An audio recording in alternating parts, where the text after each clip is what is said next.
Vas-y. Speaking French now? Yeah, je parle français. Come on, on y va. Alors, first of all, thank you today online for letting me preach the word. I'm already just going to go to the scripture and get to the point. 1 Timothy 5:8 says, anyone who does not provide for their relatives and especially for their own household has denied the faith and is worse than an unbeliever. The title I've been given is A Heart-Focused, Loving Family Without Losing Focus on Christ. Why do I bring this up? Is because I am the most guilty in this room about this. You're going to understand why very, very soon. Okay? Paul here is referring to a Christian man or woman who neglects to provide for their immediate household. In other words, who doesn't take responsibility for supporting their family members. Okay? If you fail to accomplish this duty, you have denied the faith, and you are worse than an unbeliever. Okay? We're going to go a little bit of a language here. In the Greek, deny the faith literally means, it's actually written in the present tense, meaning that it's something that is continuing, okay? It's something you continue to do. And it literally means has denied and remains in that condition, okay? Denying here is not just, denying with words saying that Jesus isn't Lord. It's denying by action, because you don't always have to speak for things to be true or not true. Actions speak louder than words, right? Their actions contradict the core Christian teaching, especially love, responsibility, sacrifice, and caring for the vulnerable. Backtrack. If you go to the Old Testament, you will see how much most of God's character taking care of the vulnerable. The widows, the orphans, the poor. He even chose widows, orphans, and poor to actually preach the gospel to the world because he cares about those who are most vulnerable in society, even in your own households, right?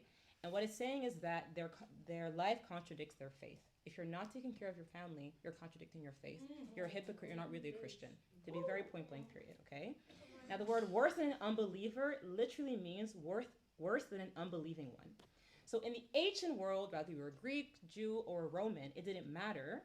It was very prominent for all people, even non-believers, to seriously take on this obligation to take care of their aging parents, widows, and people who were dependent on them.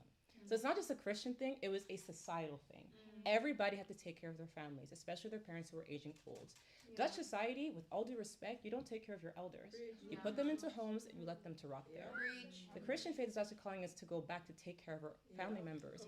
Because newsflash, by the time we turn 80, pension will no longer exist. Quite unfortunately. So for those who are getting older now, they're still the blessed ones, the lucky ones. We will not have people taking care of us in the future.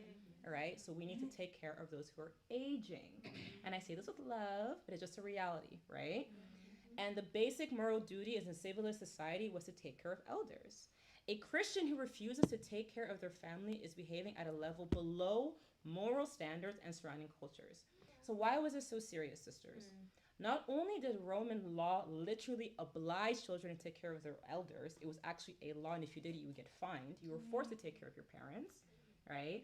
But it was also because Christians were called higher in everything, in their attitudes and their character and what they do. They were called higher of everything, right? If you didn't exceed cultural morality, you were seen as worthless.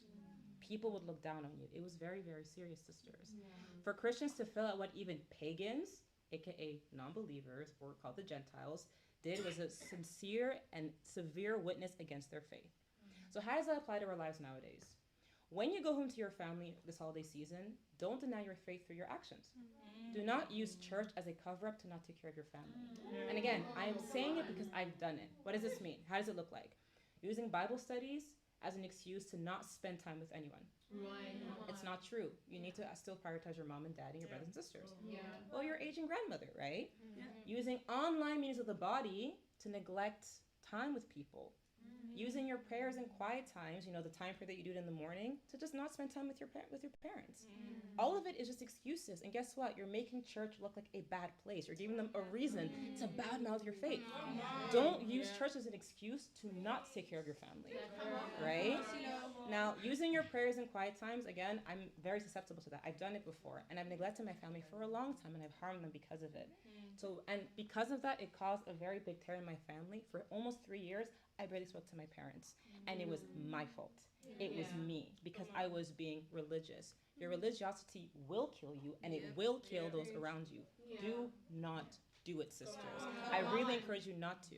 And shout out to Mama Anita for helping me with that. She really brought me back to my mom. She encouraged me. I went home. I was humble. I apologized, and now we're best friends again. My mom and I talked about it because I had to acknowledge it. 1 second. And just be careful, one thing does not cancel the other. They can go hand in hand. So I'm not saying don't do quiet times, don't do prayers, don't do Bible studies, do it, but have balance. By taking care of your family, you're living out your faith. Jesus, when he was on the cross, asked John, take care of my mom. He provided his mother with a new household to be taken care of, okay? And remember, you, not Lisa across the street, you were chosen to bring your family to Christ. Therefore, I urge you and I beg you, sisters, be the example. I love you, and to God be all the glory.